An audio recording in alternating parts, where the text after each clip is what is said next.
Në lagjen Dardania në nënkalime duket se do të gjenë zgjidhje përfundimtare pasi komuna e Tetovës ka filluar punimet për të evituar këtë problem shumë vjeçar.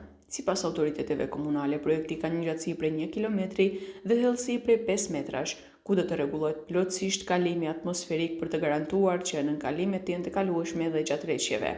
Zëvendës kryetari i komunës Tetovës, Albi Qamili, thekson se në këtë pjesë të qytetit po vendoset edhe rrjeti i ri ujësjellësit, si dhe po ndërtohet muri mbrojtës për gjatlumit Shkumbin. Kemi filluar edhe punimet për ndërtimin e kanalizimit atmosferik, projekt në vlerë prej 90 milion denarësh, në gjatësi prej 1 kilometër dhe thellësi 5 metrash, projekt i cili një herë për gjithmonë do të eliminoj problemin e kahmoqshëm të kësaj lagje, siç ishin përmbytjet në nënkalimet mbledhje ujit e kështu me radh.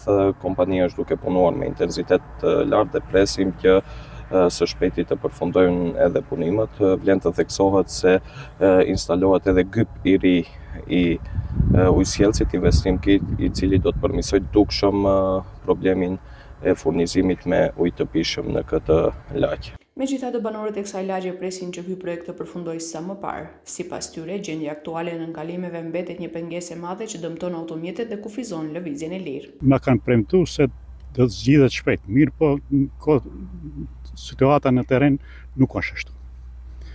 Kanë punuar vetëm një pjesë. Pjesa tjetër e cila është shumë e kalueshme për komunikacionin, mirë po ka pengesa të mëdha. Ata duhet të lidhen dhe të zgjedhin këtë problem, se kjo rrugë është shumë e kalueshme. Jo të zonë 2-3 vende punë, e tanë verat shkoje.